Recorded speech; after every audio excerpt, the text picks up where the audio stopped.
तो हम बात करेंगे हाइपर थायराइडिज्म के नोट्स की। थायराइडोक्सिकोसिस भी इसको बोलते हैं यार, एक इंपॉर्टेंट टॉपिक है, लॉन्ग क्वेश्चन आता है यहाँ पे।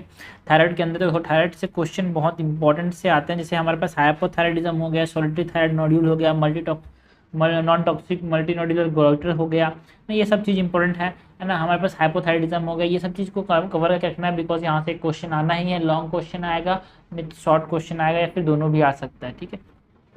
सो हाइपरथायराइडिज्म क्या है भाई? It is the clinical consequences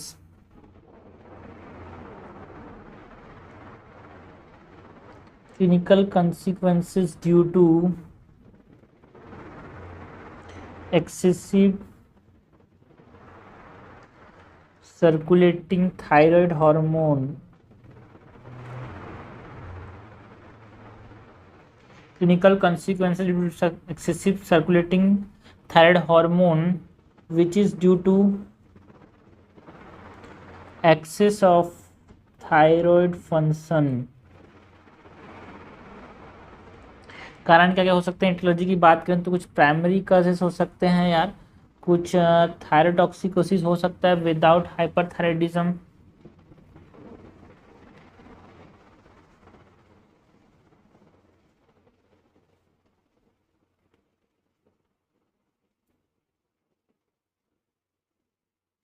and कुछ सेकेंडरी कॉजेज भी हो सकते हैं।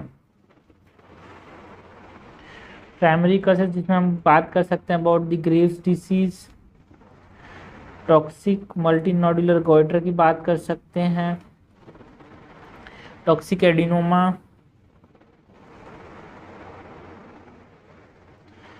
है ना, एंड एक्टिवेटिंग माइट्स हो सकते हैं TSH रिसेप्टर के खिलाफ, वो सब ठीक है ना। टॉक्सिकोसिस विदाउट हाइपरथायराइडिज्म में हम बात कर सकते हैं अबाउट सब एक्यूट थायराइडाइटिस,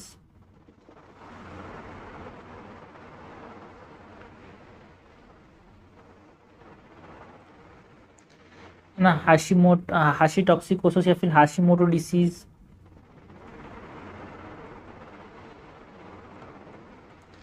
हम बात कर सकते हैं अबाउट एमिड्रोन इंड्यूस थायरोटॉक्सिकोसिस।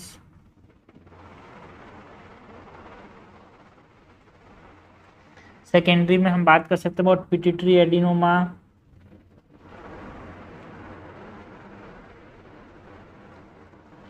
हम बात कर सकते हैं अबाउट HCG मीडिएटेड, जिसको हम क्या बोलते हैं यार, hyperemesis gravidarum.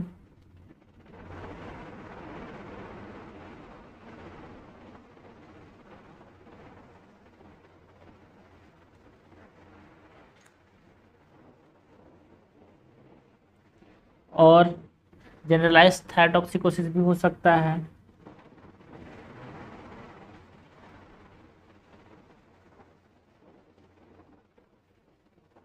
This is the aetiology of hyperthyroidism या फिर थायरोटॉक्सिकोसिस, ठीक है। नाउ क्लिनिकल फीचर की बात करें तो हाइपरथायराइडिज्म में हमारे पास भूख बढ़ जाती है भाई, so increase hunger, weight loss देखने को मिलता है, डायरिया देखने को मिलता है, माल absorption,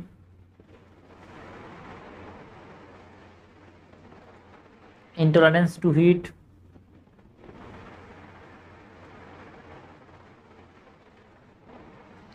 peripheral वासोडाइलेशन,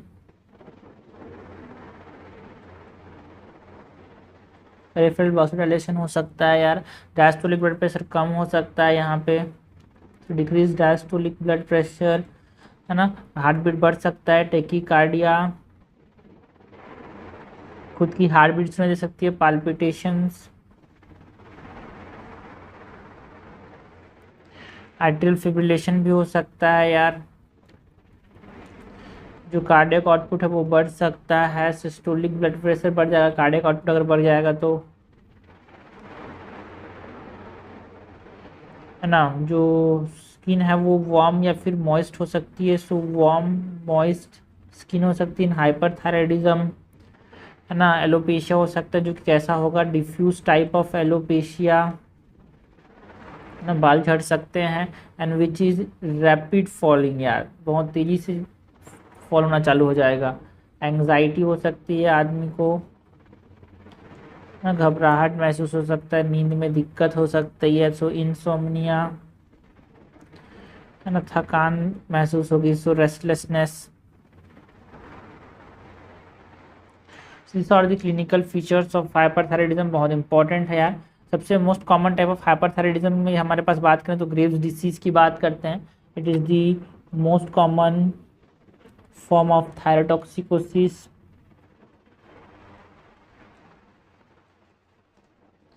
and it is characterized by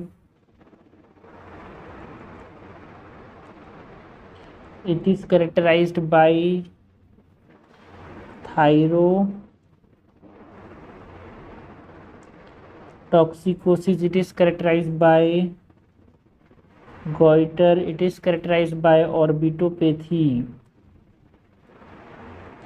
है ना, जिसमें एक्सोप्थेल्मोस देखने को मिल सकता है। इट इज कैरेक्टराइज्ड बाय डर्मोपैथी, इसमें पेरी और बाइटल मिक्सोडीमा की फॉर्म में देखने को मिल सकता है।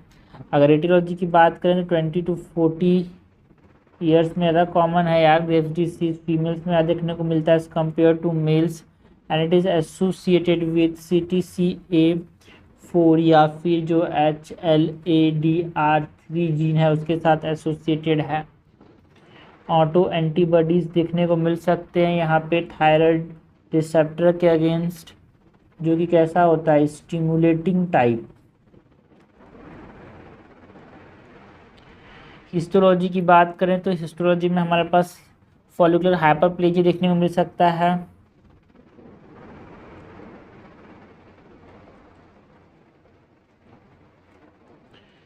इंट्रासेलुलर कोलॉइड ड्रॉपलेट्स देखने को मिलते हैं।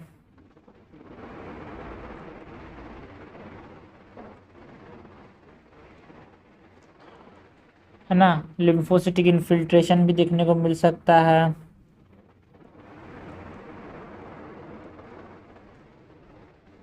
सो this are what we find on histology.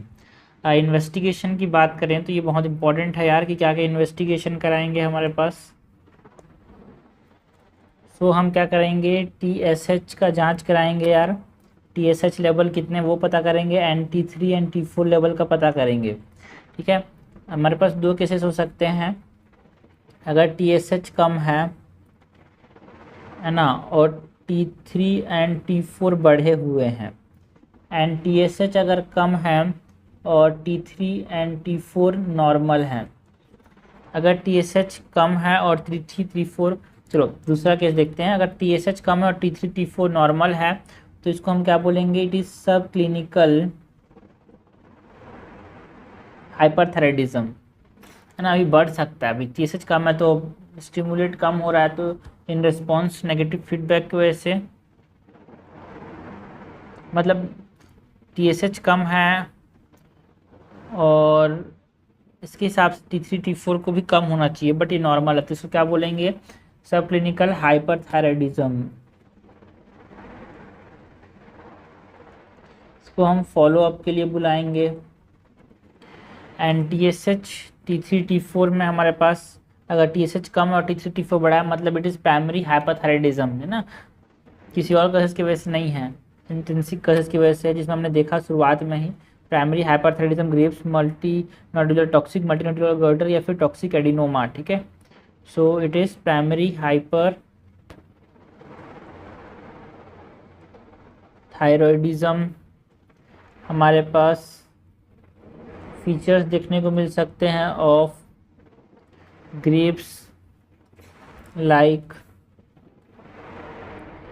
Diffuse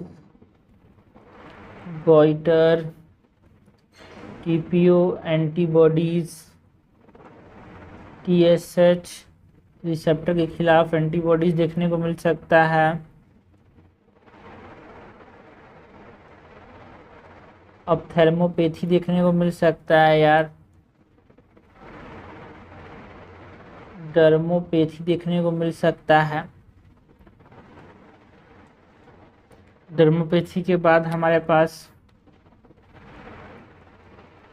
डर्मोपैथी present हो सकता है, फिर एब्सेंट। अगर प्रेजेंट तो हम क्या बोलेंगे, ग्रेव्स डिसीज में प्रेजेंट हो सकता है। अगर डर्मोपैथी ये सब चीज़ क्लिनिकल फीचर अगर एब्सेंट है तो हम बोल सकते हैं कि ये टॉक्सिक एडिनोमा है या फिर मल्टीनोडुलर गॉइटर है। अगर इस हम समझने के लिए कि इनमें से क्या है, थायराइड स्कैन कर सकते हैं यार कंफर्म करने के लिए। थायराइड स्कैन में हम क्या करते हैं, रेडियो आइसोटोप एफ फ्लोरीन 2 का भी इस्तेमाल कर सकते हैं, फिर आयोडीन 132।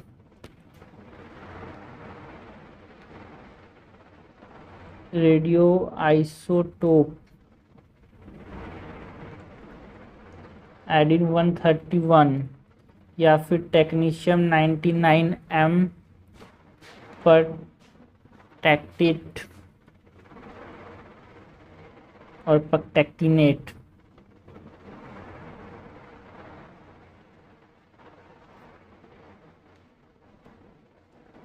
ये करा सकते हैं, ठीक है ना। इसमें हमारे पास तीनों के अंदर अलग अलग फीचर्स देखने को मिलेंगे। अगर ग्रेव्स डिसीज़ है, अगर ग्रेव्स डिसीज़ है तो उसमें क्या होगा भाई, होमोजीनस डिस्ट्रीब्यूशन देखने को मिलेगा जो थायराइड अपटेक है उसका। बट अगर मल्टी नोडुलर गॉइटर है तो वहाँ पे अपने को हेट्रोजिनस अपटेक देखने को मिलता है। Heterogeneous uptake with multiple region of increase and decrease uptake. Toxic adenoma में क्या देखने को मिलेगा, focal uptake in hyperfunctioning nodules.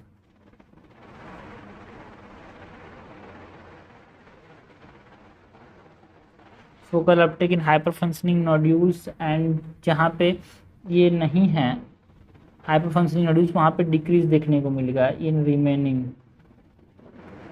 टिक नहीं होगा वहाँ पे। तो ये तीनों तरीके से हम क्या कर सकते हैं, डिफ्रेंशिएट कर सकते हैं कि कौन सा डिसीज़ है। इन्वेस्टिगेशन हो गया। नाउ ट्रीटमेंट कैसे करेंगे भाई, ट्रीट तो तीन तरह के तरीके हैं हमारे पास। एक एंटी थायराइड ड्रग्स दे सकते हैं,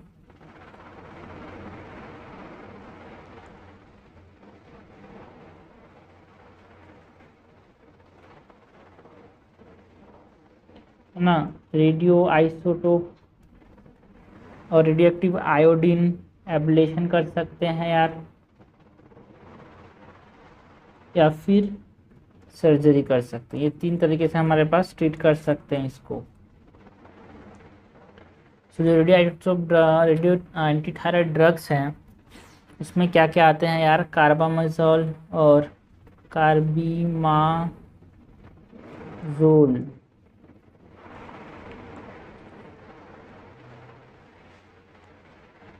ना कार्बिमाजोल, मेथिमाजोल, कार्बिमाजोल, प्रोपाइल, थायोयूरासिल, ये देंगे। इसके साथ साथ यहाँ पे बीटा ब्लॉकर्स दे सकते हैं जिसमें प्रोप्रानोलॉल दे सकते हैं। इसका एडवांटेज क्या है, एंटी थायराइड ड्रग्स का एडवांटेज ये है कि कोई नो परमानेंट हाइपोथायराइडिज्म, जब बंद किए तो वापस से नॉर्मल हो जाएगा, या फिर नो रिस्क ऑफ रेडिएशन, जो कि हम करेंगे अगर radiation iodine radioactive iodine ablation, उसमें रेडिएशन की दिक्कतें होती हैं, सर्जरी में दिक्कतें होती है, बट इसमें कोई दिक्कत नहीं है। ये एडवांटेज हो गया भाई। डिसएडवांटेज क्या है, डिसएडवांटेज में लॉन्ग ड्यूरेशन तक देना पड़ता है एंटी थायराइड ड्रग्स को like 1 to 2 years at least. And यहाँ पर रिकरेंस के चांसेस हो सकते हैं यार। Okay, so this is advantage and disadvantage of anti thyroid drugs का रेडियोएक्टिव आयोडीन एब्लेशन की बात करें तो उसमें हम आयोडीन 131 देते हैं, है ना। आयोडीन 131 8 to 12 माइक्रो यूनिट्स कैसे देंगे भाई, ओरल देंगे, है ना, जो कि क्या करेगा, beta and gamma rays release करेगा एंड ये जाके डिस्ट्रॉय कर देता है थायराइड ग्लैंड को।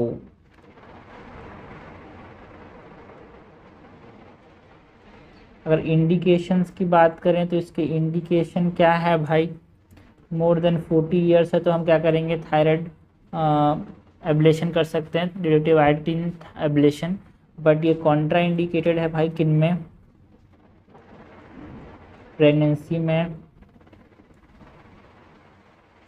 लैक्टेशन के अंदर एंड चिल्ड्रंस में। ओके, सर्जरी की बात करें तो सर्जरी में हम क्या कर सकते हैं, टोटल थायरॉइडेक्टोमी, पूरा थायराइड को निकाल सकते हैं यार।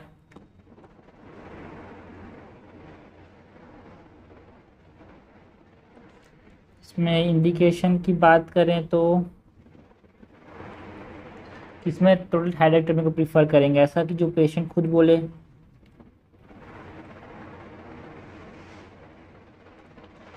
एंड फीचर्स अगर देख रहे हैं कैंसर के, फीचर्स ऑफ कैंसर, लेकिन इसका डिसएडवांटेज क्या है यार, हमने अगर थायराइड निकाल दिया तो परमानेंट हाइपोथायराइडिज्म देखने को मिलेगा।